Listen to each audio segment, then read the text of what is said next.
This is The Wow Effect, the podcast for women entrepreneurs who are scaling big. I'm Mallory Steele, and every episode expect honest conversations, actionable insights, and stories that make you say, wow. What if the key to changing your career, your income, and how the world sees you is in your closet? In today's episode of The Wow Effect, Galina, stylist, creative director, and quiet powerhouse, shares how fashion became her launchpad for boundaries, self-worth, and trusting her instincts. We talk confidence, saying no to free work, setting rates, avoiding burnout, and protecting yourself legally and financially. Plus, how a single tailored dress changed her career forever. This conversation is a masterclass in clarity, courage, and quiet power. Okay, welcome to the Wow Effect podcast. We have Galina with us today, and I'm so excited that you're here with us, Galina. We've had a couple of conversations now, and I think you are a wealth of knowledge and a powerhouse, and just so excited to have this conversation with you today. So thank you for joining us. Thank you. Thanks for having me. I'm excited to be here, and I'm really enamored by your mission of women helping other women. I think there's not enough of it out there, and I really wish there were more organizations out there like you.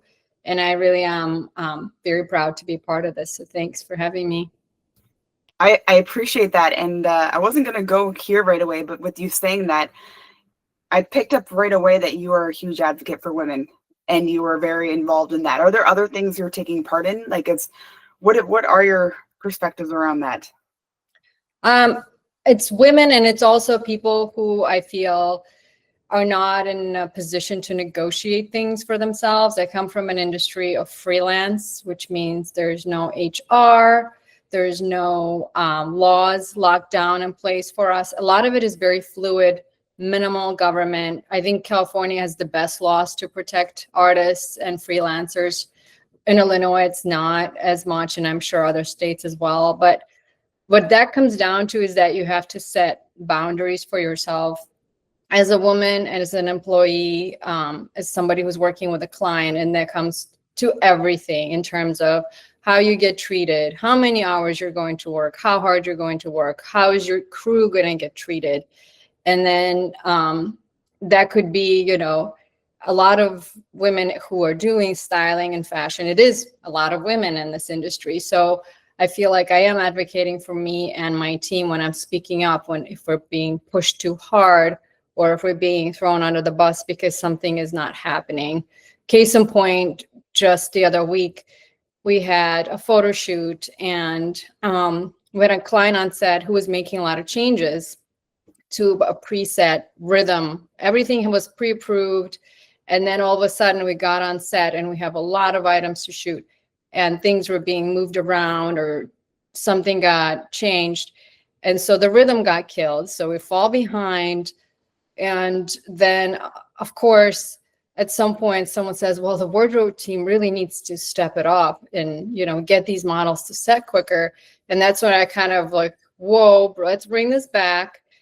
The wardrobe team is a professional team who's done this a million times. We know what we're doing. And had we kept going with everything that was approved, there wouldn't be this discussion. This would have never happened.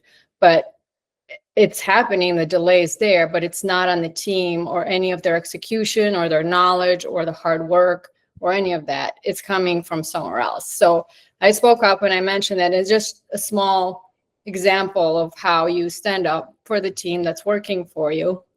And sometimes, that's your client. As a freelancer, every job is an interview. If you, mess it up once, they might not have you back. So it's a very thin line of where you push it, where you try to, please the client as much as you can. But also, as I get older and do this longer, I realize you have to have boundaries. And I said something, and I think overall then there were meetings with the client to kind of delve into it and have a conversation about what was happening there, but my team got let out of it. So that's just kind of how I handled it. And that's how I have every time. Yeah. I think that's fascinating. And you shared a really great story around boundaries, which I think is something that a lot of women have a challenge with. Hmm. And it's like, do we accept all the things that are being thrown at us? Or Hmm. do we, at what point do we step up and speak up? And was that a learned, like, did you have to learn that skill? Yes, yes. And um, the joke is, I saw it on the show somewhere recently, and this joke was, he used to be nicer. And I was like, that's not wrong. And the reason being is, I love fashion. I work with a lot of creatives who are passionate at what they do. And being in this industry, a lot of us get taken advantage of in terms of, let's do this shoot for free. Let's do this thing. And you're going to get the word out, your name. Let's all pull together. And I feel like there's a lot of, you know, forces out there trying to take advantage of that, where they actually use those images and that work and they monetize it for their own advantage, while we were over there scrambling and putting it together for free. So when I started in this industry, I had to prove myself that I know how to style a photo shoot. I know how to make it look good. I know how to make the clothes fit properly. And I did those things for free for a period until I built a book. And then there came a point where, when I was approached to do that again, I said, no, I do not need this. My book is right where it needs to be. And I do not need to do any more free work. The thing is that some of these forces, they have other interests at play. So it's in their interest for me to keep doing this. But I had to realize for myself, I don't need this. They're just trying to make me feel insecure and try to tell me, you do need a better portfolio. He needs more. But really, it's just for them to put something on their media and whatever. Whereas me, I already have my clients, and I know how I'm doing and what I'm doing, and my book is solid. And so that's where it came a point of, no, I'm not doing this. No, thank you. I'm honored. I appreciate it, but no, thank you. And I think as women, we're so conditioned to be the yes people, where we're like, yes, of course. Yes, yes, like minimize conflict, minimize confrontation. And those are all the things I had to learn how to not be afraid of, but yes, say no. You know what, you're making me think of like yes and no, like the words that we use, the choice of words. And it's Hmm. like, what are we saying after the yes? Like, Hmm. yes, I'll do this for free, or yes, I'm happy to take on this job and this is what it's going to cost you. Correct. Yeah. Like what triggers in their mind, or the psychology behind the yes versus the no, because you could say, you could use no in both scenarios too, of like, Hmm. right? So yeah, Right. it's It's just, interesting. if the expectation is we're doing this and it's free of, pay, the expectation for me is we're going to start with a no, because if you say yes, then you're already agreeing to, okay, you're conceding in a way to, like, okay, I will negotiate of how somehow doing this for you free pay. So that's a whole different thing. I think the other yes but no situation for me is negotiating rate. When somebody comes at you with a certain rate, and this has been another story for me. There have been clients where they could hire somebody and pay them less, and that was a learning curve for me too, where for a long time I would just do work at whatever rate was offered. And there came a point where the client said, listen, we're having a hard time. We're trying to discount things. So we can't give you a full rate anymore. This is the rate we're working with. And had I been, single, whatever, I would have said, sure, no problem. But at that point, I was a mother of 2 children. Every time I leave the house, there's daycare costs. There's all these other things that need to be put in place. So my time has increased in its value as I got older, built a family, have a home, have all the school things. So I said, I'm sorry, but I cannot. There's a bottom value for which I can leave my house. And this is also the value that translates back to why I started in the freelance industry. Is I used to style for a company and I loved what I did. I love my job dearly, but I didn't get paid much.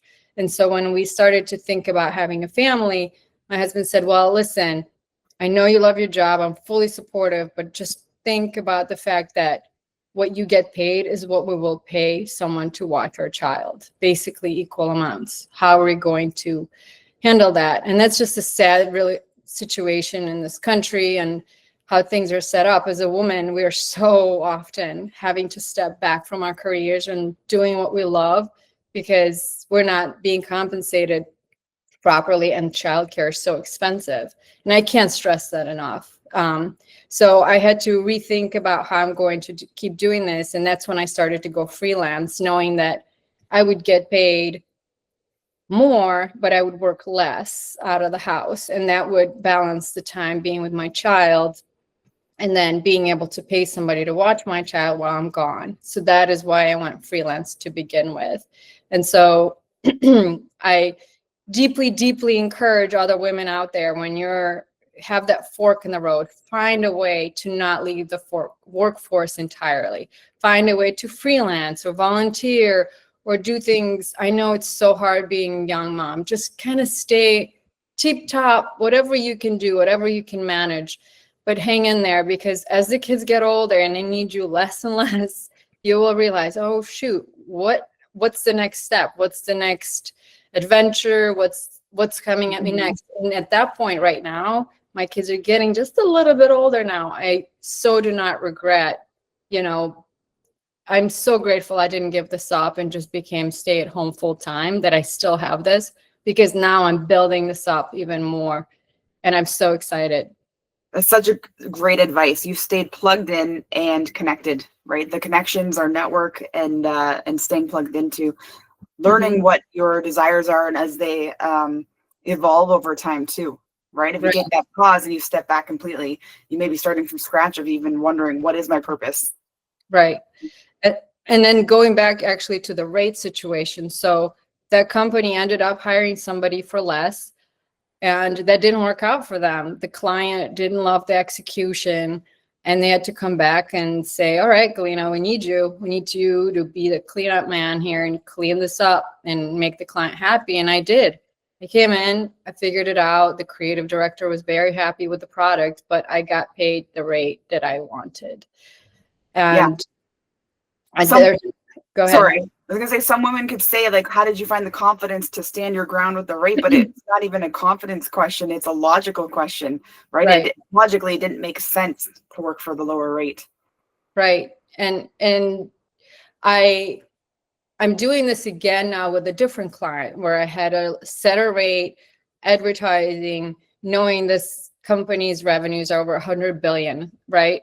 And they said, your rate's too high. And I said, no, it's not. So I had to walk away. We parted ways, but that's kind of how it works in this life. And I'm waiting for them to come back around, or they won't. And I'll just get a different client, but it will be for the rate that I want. And I know that I deserve, where somebody who's that big, they're just nickel and diming you at that point. And that just kind of makes me stand my ground harder than, oh yes, let's work this out in some way. It just kind of makes me a little bit more stern, I guess.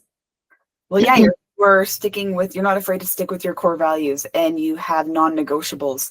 And that's, I think people remember that even more, rather than pull Galina in, she'll do whatever we ask her to do. No, it's like, Galina is meant for this type of job, this kind of work, these types of people. So you'll always have the right job, the right work. Yeah. I wrote this down. I was doing this, I was trying to do some thinking, and I think this just came to me, and this isn't a quote I took from someone else, but others will see your value as you see it. Mm-hmm.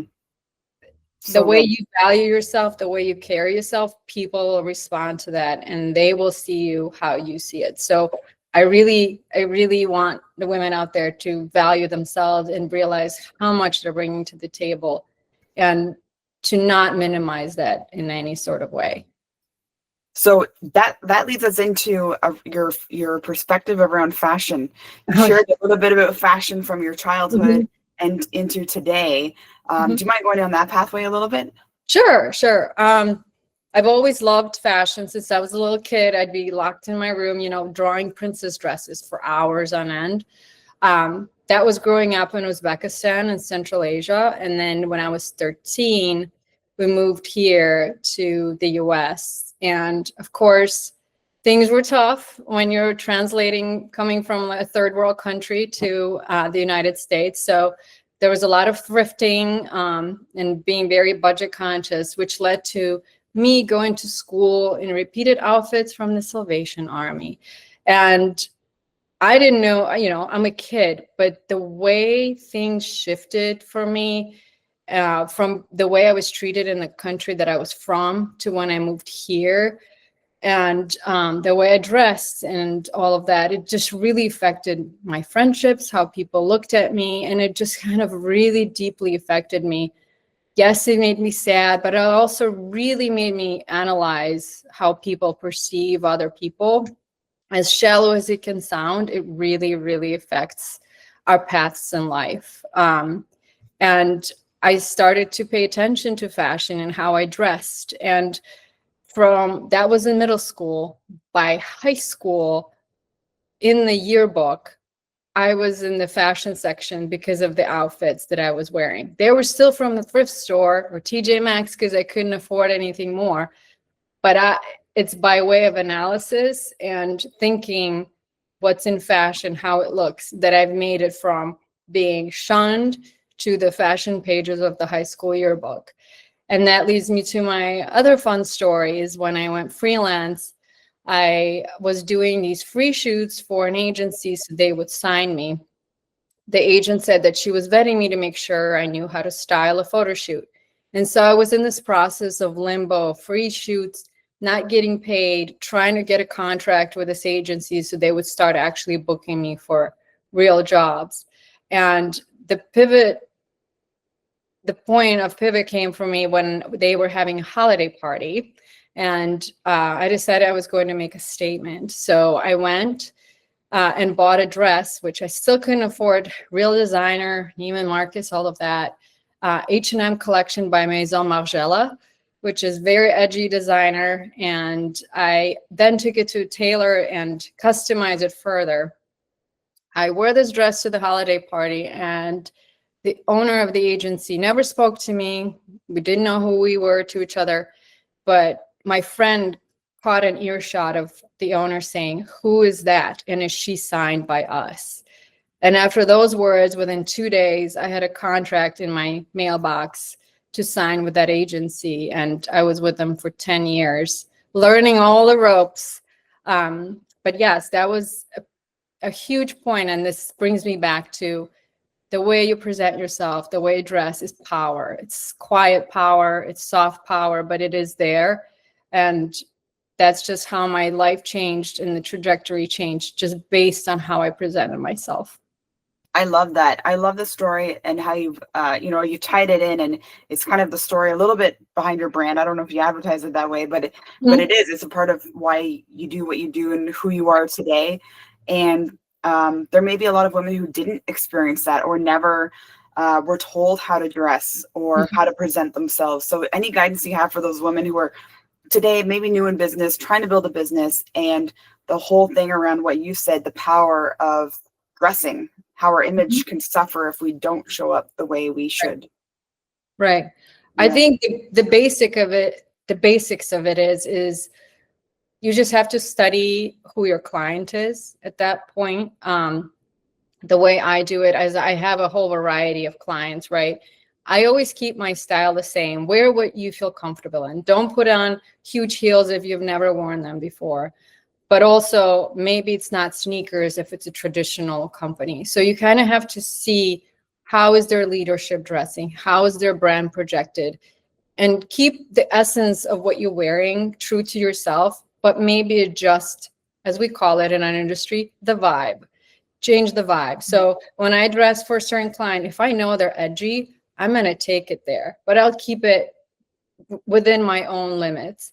If it's a more traditional client, I will not be wearing those, menswear tailored pants or oversized t-shirts. Maybe I'll bring it down a bit. But I would always say, try to keep it timeless, simple, good quality suit. If you can't afford things that, from the big brand stores. I would say fit is more important than anything else. I would say buy something less expensive and then take it to a good tailor. Take it to a tailor to tailor it to you, and that will make a huge world of difference. It will look like a much more expensive suit just because the way it fits you than, you know, spending something somewhere, but it's ill-fitting because it was on sale. So I hope that's helpful. I can go on about this forever and ever. I love that tip. I think it's simple, but it's something that most of us don't think about. To just Yes. Yeah. I think a great example of that is Catherine, you know, the what is she now? The Duchess in England. Okay. She dresses classic and not loud, but everything she wears is immaculately tailored by those beautiful British tailors over there. They have Savile Row, some of the best tailors in the world. Every single thing that woman wears has been tailored. And that's why she looks so polished and put together, even if it's, you know, a simple jacket or a skirt. And she's a great example of tailoring can make you look polished. So this is totally not maybe off on a little bit of a tangent, but as you're saying this, I'm thinking of I've had closets in the past that it's like the skinny closet and the fat closet. It's like you put on a couple of pounds, like, oh, we got to dip over here. It's like now, you know, you got to get back and up your routine to get back into the skinny closet. Right. Yeah, I had that from before my kids and after my kids. I had all these nice pieces, like maybe vintage or whatever, that I collected, and I just couldn't let them go. It's like one day. And then after I had my daughter, I realized it wasn't even the weight situation. My rib cage had expanded, and so did my hips, and there was no going back. So I had to, you know, let it go. And I think I am very much I think they're right when they say stop keeping things that make you feel bad about yourself. Stop hanging on to those pairs of jeans where you're like, all right, size 2 or size 6. I think if you hadn't worn it in a year or two, it needs to go. And I think if you are buying things, that's another tip that I'm actually doing for myself now. If you're tailoring, don't let them cut the fabric that they're tailoring on the inside. Leave it in there so they can let it back out. If you are investing in a nice piece, they can rework it back and let it loose again if you didn't cut it. A good tailor will know how to do that. So I would definitely recommend that. And yes, I think more in general, as a stylist, as being in fashion, I see a lot of brands that are putting way too much product out there that is just unneeded. It doesn't look good on anybody. Why does it exist? And it's wasteful on the environment, on the person who's wearing it, all of that. My thing as a stylist, there should be something bigger, right, than like, oh, I just want to make money. I would love to get out there and get at some of these brands and edit them. Let's edit, let's elevate, and only offer the product that brings something positive into somebody's life. And it's not wasteful on the environment to produce a bunch of paisley moo-moos and throw them out there and see what sticks. That is just, you know, the opposite of what I'm trying to do and what the world needs. And that's I love your attitude around that. And again, your choice of words, edit and elevate. I love that. Yep. So I think you have a very analytical brain and an artistic brain. Like you're the perfect combination of both. Thank you. Mind going back a little bit and share your story of like, how did you end up in this industry? What brought you there? What maybe it was you started out on a different path and you veered this path and brought you to who you are today. So I think this might be a nod to my parents, is that being an immigrant kind of dictates certain things in your life. I've always wanted to do art and fashion, lived it, breathed it, Vogue plastered all over my walls growing up. But when it came time to go to college, my dad said, I am not paying for an art school. I didn't bring you to this country to be a starving artist. And they gave up a lot. They gave up basically everything to bring us here. You know, their lives, their careers, their education didn't count here. They had to start from scratch. So I respected that decision. And I went on to study economics and international relations, like the good immigrant daughter that I was. And the one shimmy in that I saw in that is there was a study abroad program in the college that I was in where you got to go and study in Paris and have an internship in Paris. So that was my Cool. way. I was like, I'll please my parents, but I will also do something for me. And I went to Paris and I had to interview, and I got an internship in Paris to work with the buyers of Neiman Marcus, Bergdorf Goodman, and go to the runway shows and live the fashion dream. And it was amazing. But then the choice was, okay, do I go and finish my degree, or do I try to stay in Paris somehow? And again, I felt it would be irresponsible and deeply disrespectful to not finish the degree that my parents were paying for. So I came back. I got recruited by a large global company. Galina, sorry, I don't want to interrupt you, but just popped in my head. It's like, were all those Hallmark movies based off of your life? I don't watch them. Them. But it happened. Yeah. I'm busy making my own life, my own Hallmark movie here. No, that's what I mean. It's like they your whole life is a movie. Like, people dream of going to Paris or dream of what would it be like in the fashion industry, and there could be movies based off of your life. Yeah, thank you. I appreciate it. That's sweet. But yeah, it happened. I did have my moments where I would wear things to the fashion office in Paris, and I would just get, So there's a lot of learning there. Okay. But I did get to go to the parties, with Tilda Swinton and Moet Chandon champagne at the Louvre. The other thing from that funny story is I was sitting front row because those were tickets intended for the buyers of, Lane Crawford and Neiman Marcus. And some of the shows, they were just like, oh, I'm sorry, I don't have time to go for that. So you can have them. So here I was, this little 21-year-old intern in my Zara outfit, sitting front row at whatever show.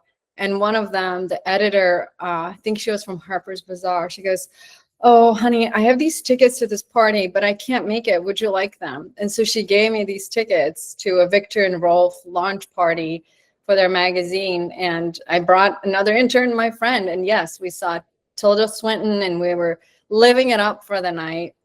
Amazing. And that happened. You show up in the right circles and it leads to more and more and more, right? Just more connections. Yeah. Sorry, but I interrupted your story. So you had this amazing time in Paris. I don't remember. So I got recruited by a large company, and I worked for them for 2 years. And the way they sold the job to me is they're like, you have international relations background, we'll make you kind of an international relations liaison for our office, which the company was, it was like the office, it was cubicles, it was in a dreadful suburb of Chicago, gray and malls, and just like death to my soul. But the whole thing where they're like, okay, you'll get to travel. So I got to go to New York for a little while. Then I got to go to London, and I was supposed to go to London again. But then my immediate manager here said, when you leave the country to do these international portions of the job, it puts too much stress on our team. So I've let them know you won't be going anymore. And so at that point, just like all these red flags came on for me. That was the reason I took this job. So I had started to look for a way out. I completely lost interest. I had no interest in being in that cubicle doing financial things. And I started applying to schools. I got accepted to Bocconi in Milan. I was thinking to do a master's in luxury management. But then in the process at that job, I'd met my husband. And there came another crossroads. Do I leave the country and throw this to the wind, or do I make it work locally? So I compromised and went to a design school here in Chicago. And it was the best choice you ever made. Yes, because instead of trying to force this thing of luxury goods management would still have been a finance position, but in a fashion world. I instead went to a pure design school that teaches you how to do concept development, how to stay true to the concept, how to keep things consistent.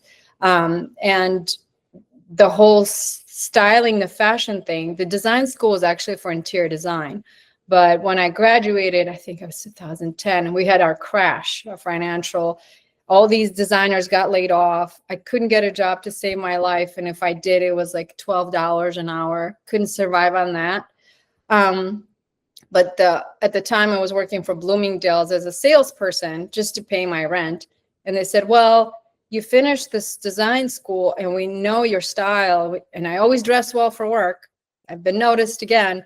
They said, why don't you come work with us? And so I interviewed for styling, actually the fashion for Bloomingdale's. But the thing that got me in the door, even though I studied interior design, was that internship in Paris. They said, if you did that, you could probably do some fashion here in the Midwest. And I was like, yeah. And they're the ones that kind of coached me how to do fashion for big retail jobs, how to style those visuals inside the stores, and how to know your customer between you have your young customer, middle-aged, and then somebody more conservative. And it's not about you as a stylist or what you like or the brands or how you dress.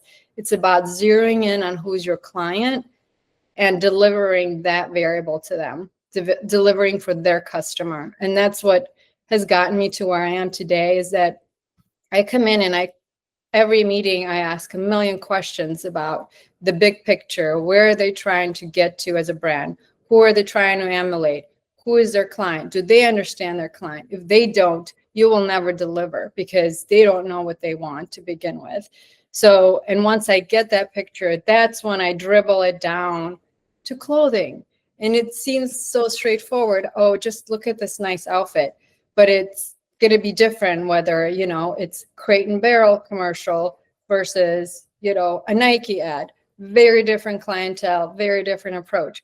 But to make it sparkle, to deliver it to the client, you have to think from the top down, big picture down. And that's a skill that every business owner needs to be a master at, is to understand your client and ask the right questions, which can be a challenge for a lot of people. So kudos to you, because it's very evident that you are operating in your zone of genius, and that you genuinely care, and you genuinely are passionate about what you're doing to be able to ask all those questions. Thank you. Yeah. I love what I do. I think that translates to the execution of it.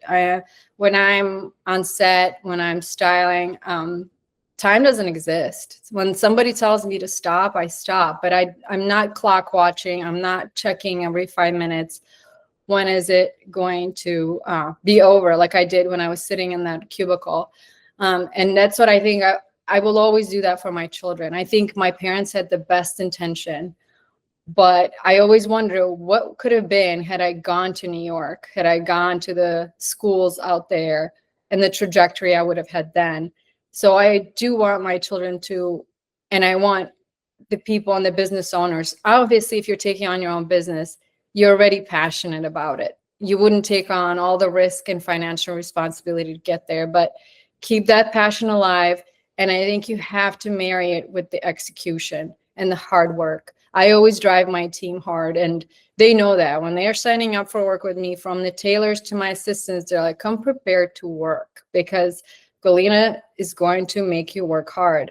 But I also expect that of myself, and I deliver. And this attitude and this assertiveness also comes from the fact that sometimes I have to run a team of 5 people, but we are a part of a team of like 40.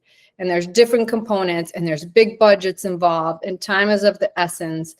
And sometimes it's people I've never worked with before. If you're on a location shoot, you've been assigned somebody to work with. And the minute you walk in, that demeanor, it sets the tone. We're not here to mess around. We're not here to play. We're going to be here, and we're going to deliver the best possible product we can in the time and the budget that we were given.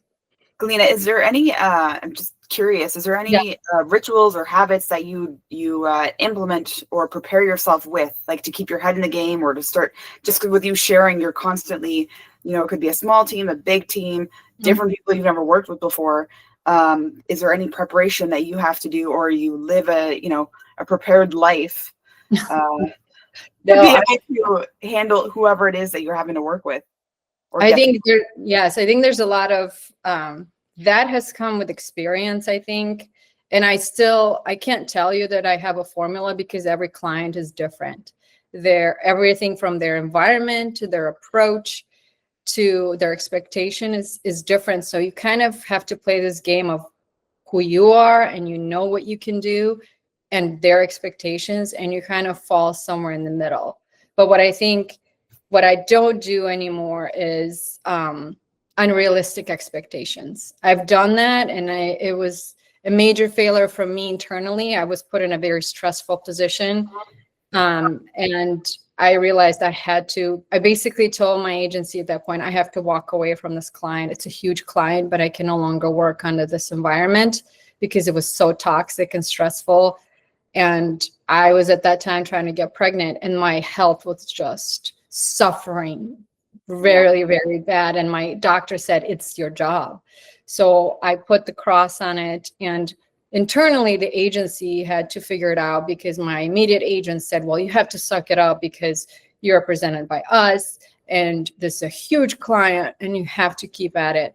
But then the VP of the agency, who I will always be grateful for, said to her, you have to protect your talent.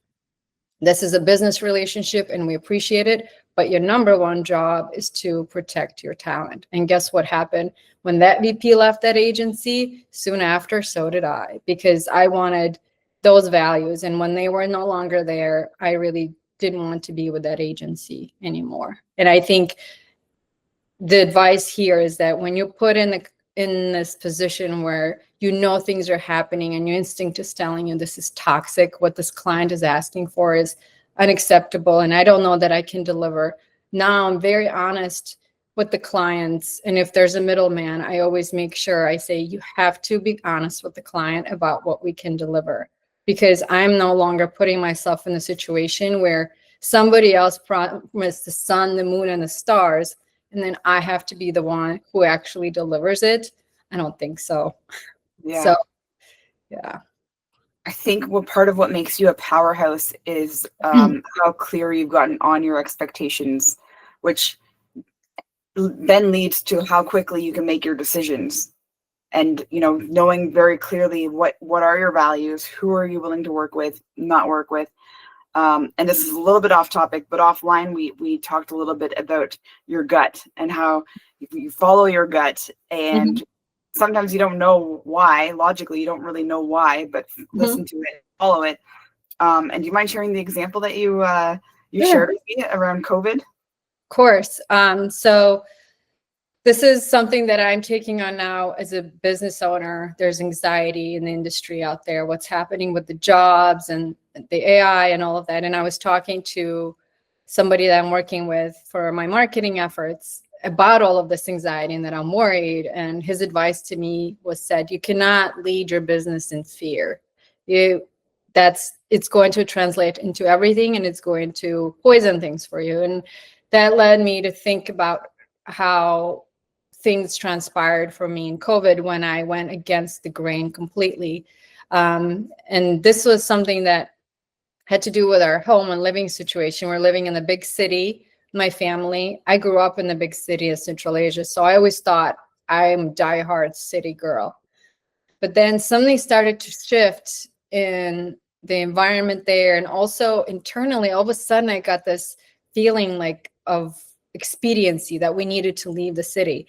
And I told my husband, let's go look at houses randomly around where I went to school. I'll show you the area. We didn't have an agent. I just found it on an online service. And we went to an open house, and then we went and asked to see this other house. And we saw this house, and I said, we have to buy this house. He was appalled. He's like, I don't understand you. I thought we were in the city. We were doing this for fun. And I just fell in love with this house. And I said, we have to get it. He said, well, if you want to get it, go get a realtor, get our place fixed up and listed. And so I did. Found a realtor, got the house fixed up. The house that I wanted got rented for 6 months. So that gave me the time to do it. So when they put it back on the market, we were the first ones in with the offer, packaged nicely. Here you go. And they took our offer under contract February 14th. And I think March 14th, we went into COVID lockdown, and we signed our loan and contract, I think April 6th, and then April 7th, jumbo loans were closed off. And so this gut, I was just following it against nobody else understood, like, well, what is going on? Why are you doing this all of a sudden? But I couldn't explain it either. I was like, I just have to do it. I know I have to do it. And I pushed for it and I did it. And we live in a house now that we could never afford today, because after COVID happened and people decided to leave the cities more, the prices just skyrocketed. And nobody can believe what we paid for this house, because when we bought it, it sat for a year and a half on the market. Nobody wanted it. And we came in, swooped in, got it. And You're just ahead of the curve. Right. And so I try to think of that example now. And that also happened when COVID struck in my industry. People stopped working and they were cutting their rates, and when they were working at a discount. And I said, I'm not going out there and risking my health and my family's health for a cut rate. And some of my clients really needed me to come back to work. So they're like, all right, we will actually up your pay so that you can come back to work. And that's how I went back to work in COVID at a higher rate. And I think whatever industry you're in, and I hope one day there will be a union for us non-film fashion stylists, because there is a union for the film industry, but we're not in it. Mm-hmm.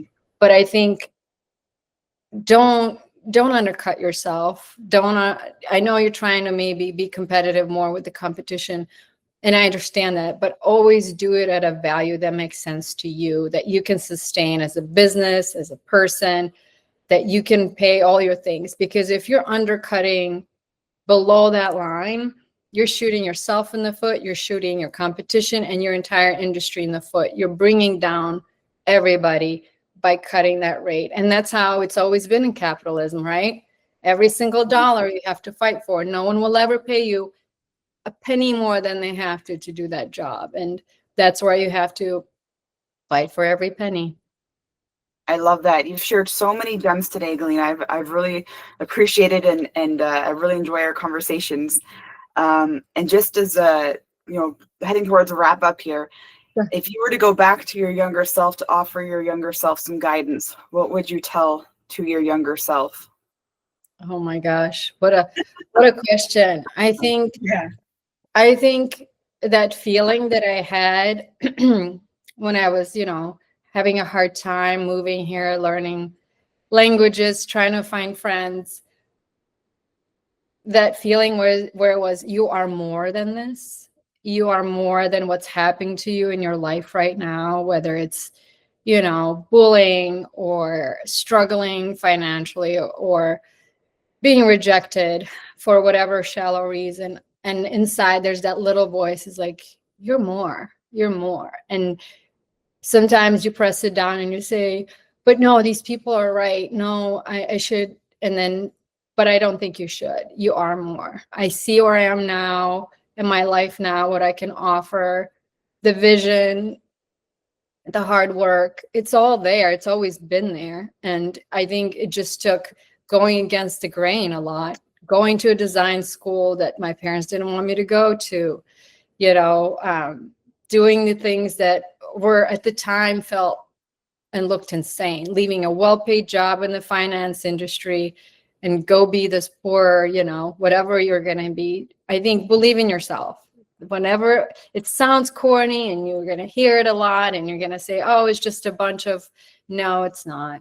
I think you're truly take it and you truly believe in yourself and you fight for it, you take it all in there, you take the fight to it. It's not a docile kind of thing. It's being assertive. I think you can get there. I think it can sound cliche until you need to hear it. And I think everyone needs to hear it, especially in business, because you don't realize that you don't believe in yourself until you have to take that next uncomfortable step. Right. Which is something we constantly have to do in the world of business. Yes, I think there's a lot of rejection. There will be clients that don't want to work with you anymore and it's not a fit.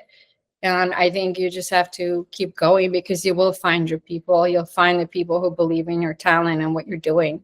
Just keep at it. So good. You've shared so many, like, you have so many great stories and so many great insights. Is there anything I didn't give you the opportunity to share that's top of mind that you'd like to share now? It's okay if it's no, because you've shared tons, but Yeah. any parting guidance? I'm trying to think. I'm like, let me see if there's anything. I think I've hit it all. I think definitely. Yeah, you've shared a lot, so it's been really good. Yeah, thank you. I think the only other thing I was going to share with you personally is that I have other people in mind that might be a good fit for you. It's like that little trickle down, I think, who are I just walked into the Louvre and opened yeah, one more door, right? into the Louvre, that I've worked with as an industry, that are also powerhouses that are women. And I think the only other thing that I want to mention is, as a business owner, is those contracts. Always read every single word in that contract. And I had a situation recently where I had to negotiate a contract, and it turned very interesting, where I wasn't getting paid for a very long time until I signed that contract. And it was a big company, but it's just kind of, if you can afford any sort of legal advice, and even if you cannot, try to watch what you're signing and when, because I have the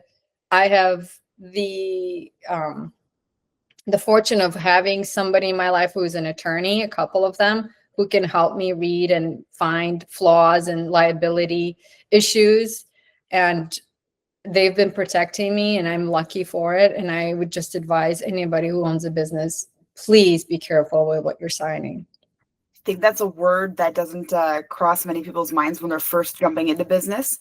It's like sales. I got to close. I got to build. But that word protection is so important, and great advice again, because if you don't have an attorney or you can't afford an attorney, you have to find a way to afford it, because it costs so much more down the road if you don't do it the way you've been doing it. Right. Yeah, Yes. so good. Yeah, and my husband, he's in insurance, and the first thing we did is start an LLC, liability to that LLC. These are very logistic, down and dirty things, but don't do anything under your own personal name. Protect your private property, your home, everything. Everything has to be done under an LLC that has its own insurance. And please don't get one of those online fluke insurances. Get the real thing. So if something ever went awry, that you're protected. Yeah, you don't need it until the day you need it, and then you really need it. Right. You triggered one more question for me. When we Sure. talk about contracts and you're working with some of these larger companies, I know there's a lot of women entrepreneurs who, they're waiting for that big fish. It's like it's being so drawn out, and the contracts can take 3 months, 6 months, 12 months. There's some contracts that close a lot sooner, but have you ever gone down that road where you've had to wait, or keep following up? Anything Yes, around that just happened now. It was a very big company. I won't name them. I'd actually worked for them through my agent for over a decade. And then when I left my agency, I had to be re-signed as an independent contractor and through my LLC. But what happened was, and also partly why I left all the agencies behind, is that I didn't necessarily like the terms of those contracts. And so I started renegotiating it, everything from the rate options to the liability, which my attorneys that are friends read it, and they said, this liability situation here is not acceptable. You have to push back. And I did. And in the middle of that company was getting sold and bought out. So their legal counsel changed. It took them, I think, 3 months to even read the lines that I wanted to negotiate the contract. And all in all, it took me about 5 months to actually get paid. And that is where, I can't take all the credit for this. This is the fact that my husband is here with a steady job, that I was able to do that. And I know that everyone is not in that position. But to me, that was so infuriating, that knowing that you need that money for your kids and to pay your loans and mortgage, but it wasn't coming here because I was having a standoff on this contract. Yeah. And the same attorneys that advised me also said, You know what? That happens a lot. That's how those contracts get signed. That shouldn't be signed is by withholding something. And that's terrifying. And that's another part of what we're dealing with how the world is built. And I can't stress that enough, that be prepared for the long haul. Be prepared. If you have one big client you're fishing for, you have to have some backup plan to get you through it, because that was a huge company that I was dealing with, let alone me, with my couple of friends of legal advice. But yes, they were trying to, maybe they were, maybe they weren't trying to play power move, but I was standing my ground, and we did negotiate the liability section. It was rewarded, and I did eventually get paid, but I had to also do something there. Going back to the no and negotiating, I told that company I'm no longer doing any more projects for them, and I was going to pull out of the planned projects that I was assigned to if I did not get paid. That was becoming unacceptable of a timeline for me. And that's when things got set into motion and elevated, and higher ups heard about it, and it happened. I got paid. Well, they obviously value your work. They obviously value working with you to want to keep you. And it's both sides, I guess, maximizing how long can we draw this out, and how long can I wait this out, and understanding the runway. And I'm so proud of you for putting your foot down, because a lot of women. I felt terrible because I felt terrible because it's such a loyal client, and we've been working together for so long, but they're owned by somebody else. And that is the entity that was kind of making all of this challenging and difficult. But I had to do it, because I was like, if I don't do this, I might never get paid. Who knows? So yeah, that's it. That's the reality.